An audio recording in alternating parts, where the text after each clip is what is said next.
pessoal! Que alegria poder estar aqui mais uma vez com vocês. Nós somos Tatiana e Ronaldo de Mello, somos da Pastoral Familiar da Arquidiocese do Rio de Janeiro, somos amigos do Verbo e estamos aqui diretamente da Casa São Francisco de Sales, no Rio de Janeiro, para fazer com você esse percurso, esse caminho pela teologia do corpo de São João Paulo II, esse verdadeiro tesouro escondido da Igreja.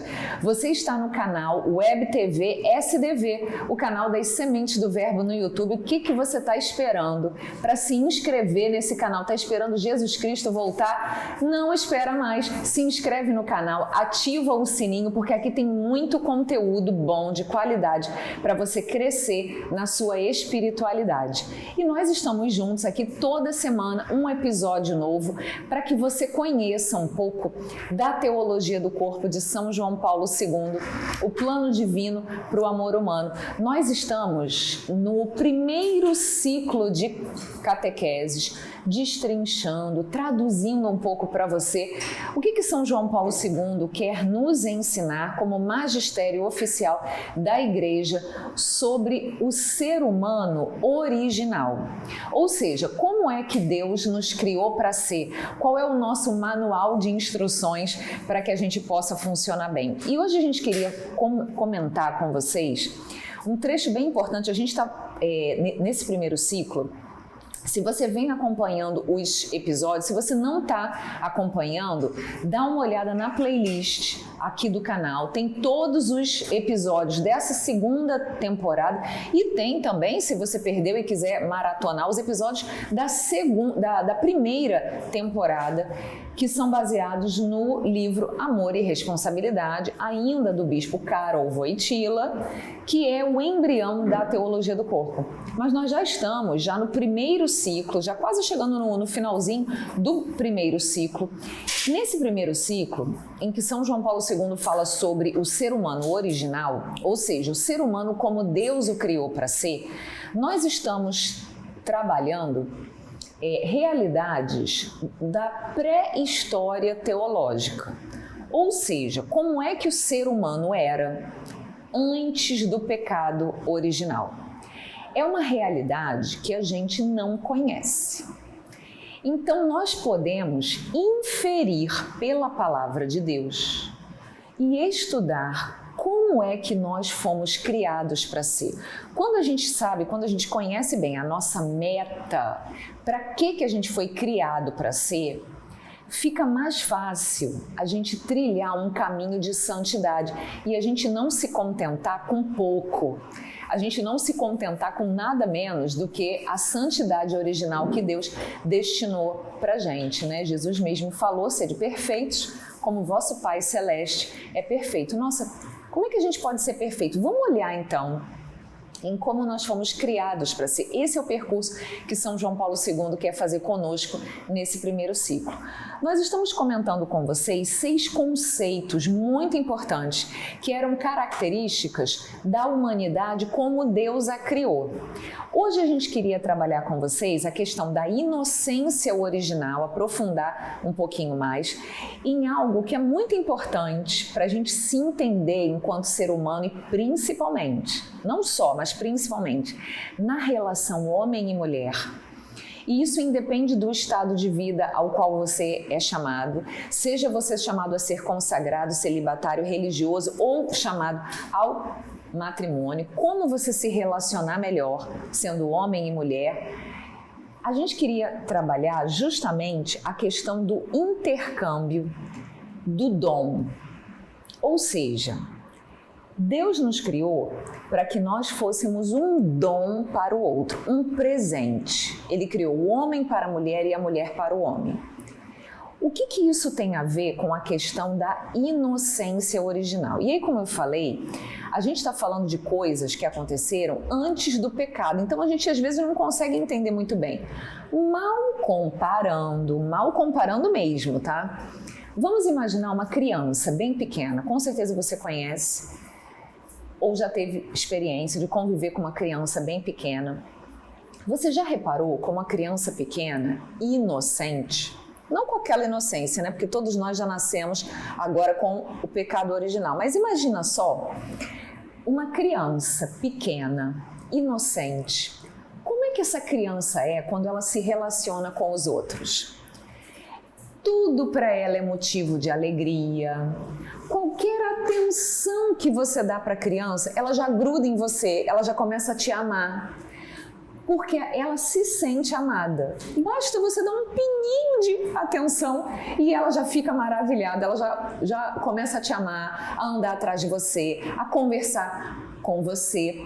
Tanto que ela não é, pais e mães que estão me assistindo, desde pequenininho vocês não ensinam para os seus filhos, não pode conversar com estranhos. Por que a gente ensina isso para uma criança desde bem pequena? Porque a criança, ela é aberta a qualquer pessoa que converse com ela, que se relacione com ela.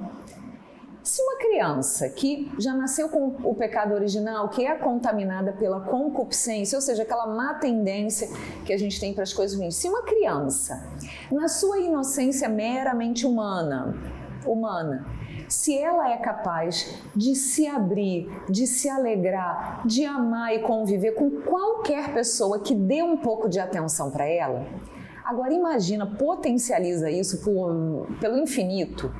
Como é que foi o primeiro encontro do homem e da mulher no estado de inocência original? Imagina a efusão de amor e de alegria que não foi esse encontro. É exatamente isso que São João Paulo II vai falar nesse trechinho da Teologia do Corpo. É verdade. E para a gente começar, já entrando nessa realidade, a gente só queria novamente trazer para vocês aquela questão que o próprio Papa São João Paulo II nos diz do movimento que a gente vai fazer, e essas catequeses fazem esse movimento nesse primeiro ciclo, iniciando por um movimento de interioridade, aquele movimento no qual a gente sai de nós mesmos, mas nos conhecemos mais profundamente enquanto pessoa, que é o movimento de interioridade. É sairmos de nós, mas para nos conhecermos. Um segundo movimento, um movimento de exterioridade, aquele movimento em que nós saímos de nós na direção do próximo. O terceiro movimento, o movimento de horizontalidade, que é praticamente consequência desse movimento de sairmos de nós mesmos. E quando eu falo sairmos de nós mesmos, me conhecer e fazer esse movimento de horizontalidade em direção ao outro, é eu me reconhecer como pessoa, reconhecer o outro como pessoa, ver como que é a nossa relação. Quando eu saio de mim mesmo, eu conheço a minha solidão original. Quando eu vou na direção do outro, eu percebo essa comunhão que a gente pode fazer. E aqui, essa inocência original, que é aquela inocência que quando eu saio de mim, foi como Deus me criou. Por isso que a Tatiana fala que nós estamos nesse momento pré-histórico, né? Nesse movimento onde ainda não houve a realização e o homem ainda não caiu no pecado original. Então, é esse movimento que a gente está fazendo. E esse ciclo, e essa parte, esse dia de hoje, essa reflexão que a gente faz, esse sairmos de nós ainda nesse movimento de horizontalidade. Daqui a pouquinho a gente começa a meditação das catequeses que vão fazer aquele movimento de verticalidade, que aí sim é um movimento de nos reconhecermos voltando para Deus, nos reconhecermos como vindo de Deus, mas voltando para Ele, porque a Ele pertencemos, dele viemos, então temos essa semelhança com Ele. Mas hoje, para a gente posicionar a nossa reflexão, a gente vai tratar dessa inocência original, que é eu sair de mim. E quando eu saio de mim, inocentemente, o Papa São João Paulo II nos faz uma pequena proposta para que a gente possa compreender ou começar a compreender o movimento da inocência original. Justamente por ter sido uma época, uma realidade onde nós não experimentamos efetivamente, principalmente porque se trata de um momento pré-histórico, antes da existência do homem, ainda no plano do sonho da criação de Deus para nós, onde ainda não havia pecado, onde o homem e a mulher ainda não haviam destruído todos aqueles laços, toda aquela base natural, divina, santa, sem pecado que Deus tinha pensado para o homem para a mulher e para toda a sua relação. Então o Papa São João Paulo II faz esse chamado para nós, para que a gente possa entender a inocência original, né, num termo que se diz a contrário sensu. Como nós não vivemos a realidade da inocência original antes do pecado, o Papa São João Paulo II nos mostra uma realidade que desvirtuou da inocência original, para que a gente possa entender a inocência original na sua origem, na sua originalidade. Quando o homem e a mulher pecaram, eles olharam e uma das primeiras características, uma das primeiras movimentações dele em relação ao outro era verem que estavam nus. Ou seja, se envergonharam, ficaram olhando um para o outro e dizendo, olha, ele está ali, ela está ali, mas eu estou vendo muito além do que uma pessoa. Eu estou vendo quase que um objeto, alguém que vai me trazer prazer. Então, nesse momento em que há quebra da inocência original, o Papa São João Paulo II faz essa reflexão conosco, como eu falei, a contrário sensu. Como nós não vivemos a realidade da inocência original, a gente consegue perceber, e isso cada um de nós tem como viver efetivamente naquele momento em que eu olho para uma pessoa, no sentido sexual, no sentido profissional, seja ele qual for, e eu desvirtuo a sua dignidade, eu quebro, eu exatamente deixo de viver a inocência original. Então, com isso, eu consigo perceber, mesmo que vagamente, o que é hoje a realidade humana com essa inocência original quebrada. Que inocência original é essa que foi quebrada? A inocência em que o homem e a mulher eram capazes de olhar um para o outro, mesmo nus, que essa era a realidade deles antes de pecarem. Mesmo nus, um olhava para o outro e conseguia ver ali uma pessoa. Então essa é a essência da inocência original e o Papa faz essa comparação quando nós humanamente, e aí a gente experimenta, a gente quebra e a gente deixa de viver essa inocência original sonhada por Deus. Tanto que o texto bíblico que São João Paulo II usa, especificamente nesse trecho, em que ele vai falar sobre a questão da inocência original e da relação que existe entre a inocência original e a comunhão, ou seja, você se dar para o outro e ao mesmo tempo acolher o outro como um presente que Deus te mandou. É Gênesis capítulo 2, dos versículos 23 ao 25, em que nós lemos assim: Então o homem exclamou, quando viu a mulher, esta sim é osso dos meus ossos e carne da minha carne. Ela será chamada mulher, porque foi tirada do homem. Por isso, um homem deixa seu pai e sua mãe e se une à sua mulher, e eles se tornam uma só carne. Ora, os dois estavam nus, o homem e a sua mulher, e não se envergonhavam. Então você veja aqui que já aparece a vergonha, mas para nos mostrar, olha, eles não sentiam vergonha. Ou seja, um aceitava o outro, o dom do outro, e um se dava para o outro de uma forma que realmente a gente não consegue imaginar a pureza e a inocência que era. E a palavra de Deus faz questão de ressaltar que eles estavam nus, mas não se envergonhavam. E é interessante que o Papa São João Paulo II nos chama a atenção para a vontade. Havia a vontade do homem e da mulher de doarem-se um ao outro. E ao doarem-se um ao outro, um reconhecia o outro na sua masculinidade e na sua feminilidade. A mulher, ao receber o homem como doação, se enxergando diferente dele, mas ao recebê-lo e ao entrar em comunhão com ele, pôde ter a sua feminilidade confirmada na diferença da masculinidade do homem. E da mesma forma o homem, com essa vontade de dar-se, de doar-se para a mulher, também teve a sua masculinidade conhecida na diferença da feminilidade da mulher. Então a feminilidade da mulher potencializou a masculinidade do homem. Da mesma forma que a masculinidade do homem potencializou a feminilidade da mulher sem que houvesse vergonha.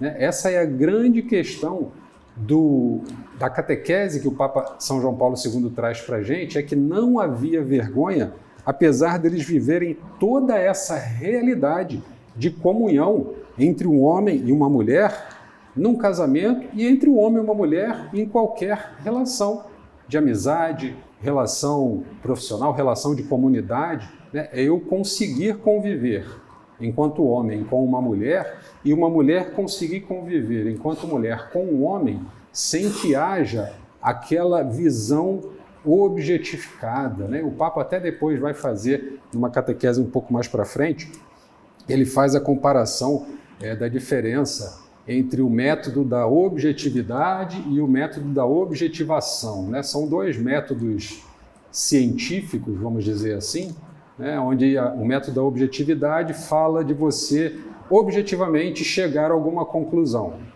E o método da objetivação é você ir juntando características para aí sim poder chegar a alguma conclusão.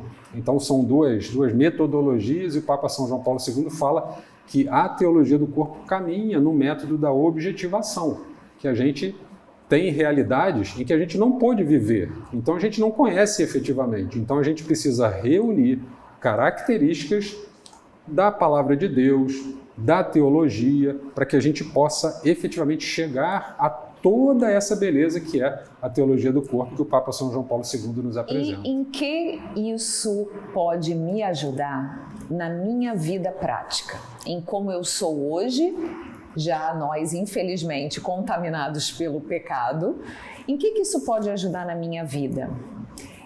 E com esse ensinamento, São João Paulo II quer nos convidar a fazermos um movimento de retorno às nossas origens para que a gente aprenda a ter um coração puro e inocente. Tanto que no próximo ciclo todo, no segundo ciclo, que é justamente o ciclo da redenção do coração, Cristo vai nos convidar a, de fato, clamarmos a Deus essa virtude da pureza do coração.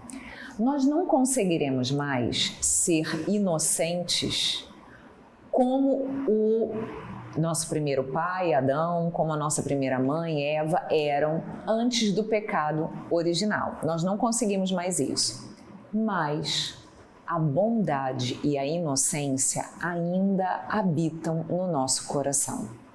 Então, mesmo se você teve ou ainda tem experiências ou memórias de impureza, você precisa saber que o seu DNA espiritual é feito para a inocência de coração. Esse é o nosso DNA espiritual. E assim como a gente, às vezes, tenta fugir da nossa genética física, todo mundo na família é gordinho. Você acha que você vai ser magrelo? Não vai, né? Você pode até se esforçar para tentar ser magrinho, mas você vai ter que trabalhar muito mais do que o seu amigo que veio de uma família de magrelos e ele, às vezes, até, coitado, tenta engordar e não consegue porque é magrinho demais. Tem certas coisas que estão no nosso DNA e a gente não consegue mudar. Tem pessoas que, às vezes, muito jovens, por exemplo, sofrem de câncer porque na família existe algum gene e por mais que a pessoa seja saudável, coma bem, sempre vai ter alguma coisa que... Gente, o nosso DNA espiritual nos ajuda a sermos santos. Ele é um DNA do bem. Por mais que a gente no nosso dia a dia tenha experiências que vão levar a gente para a impureza, o nosso DNA nos chama a sermos puros e inocentes como os nossos primeiros pais. Igualzinho àquela graça sobrenatural e préternatural que existia lá no Jardim do Éden, a gente não vai ter mais. Porém, aqui na Terra, com a situação de vida que nós temos, Deus pode agir, pode fazer despertar novamente essa nossa imagem e semelhança com Ele, que é todo amor e que é todo bondade, para que a gente aprenda a olhar para os outros com esse mesmo olhar de admiração que Adão olhou quando se encontrou com Eva pela primeira vez. Eva foi dada para Adão como um presente para o auxiliar a ser melhor. Adão aceita esse dom na sua vida e ele e Eva crescem em santidade e em comunhão. Dessa mesma forma, nós, nos nossos relacionamentos, podemos juntos crescer na santidade quando a gente olha para o outro e fala, ele é um presente de Deus para a minha vida. E não como um mero objeto descartável, que a gente usa enquanto nos interessa e depois joga fora. Que a gente aprenda a ter esse olhar de pureza e de inocência como os nossos primeiros pais tinham. Esse é o ensinamento principal que São João Paulo II quer nos dar, a recordar que nós fomos feitos, nós fomos criados para esse olhar de contemplação, olhar para o outro e ver uma pessoa, osso dos meus ossos e carne da minha carne. E a régua que a gente pode usar, né? A medida que a gente pode ter como parâmetro, e o Papa São João Paulo II deixa isso de forma muito clara, é a vergonha que advém em cada um de nós quando a gente faz com que essa inocência original sonhada por Deus, além de não ser vivida, não seja desejada por nós. Então, sentir essa vergonha, diz o Papa São João Paulo II, já é sinal de que nós estamos buscando essa inocência original. Porque, do contrário, ele usa uma palavra até forte, é como se nós estivéssemos extorquindo a pessoa, né? O que é extorquir alguém? Você pode extorquir alguém mediante ameaça, mediante força, mediante violência, né? Chantagem. Então, veja, é uma extorsão. O Papa São João Paulo II faz esse paralelo da vergonha que a gente deveria sentir se a gente, de fato, como disse a Tatiana, esse movimento todo do segundo ciclo que vai vir na direção do nosso coração de forma a restaurá-lo, fazer com que esse desejo do coração não seja um desejo de extorquir, que seja, na pior das hipóteses, de sentir a vergonha, porque ao sentir a vergonha é sinal de que eu já consigo ver no outro uma pessoa, eu já consigo perceber que o que eu estou fazendo, o que eu estou desejando, não é aquilo que aquela pessoa merece como pessoa, para que eu possa efetivamente, entendendo isso e não querendo mais sentir essa vergonha, possa me dar, me doar, e a outra pessoa possa aceitar. E esse movimento de dar e aceitar, ele é automático, porque ao me dar a outra pessoa, e aqui você pode colocar qualquer realidade, a realidade do matrimônio, a gente sempre fala da realidade do matrimônio porque ela sempre exemplifica de uma forma muito forte esse doar-se ao outro, mas você pode pensar em todas as suas relações fraternais, humanas, esse doar e a aceitação do outro se torna um movimento quase que automático do outro de doar-se e eu aceitar.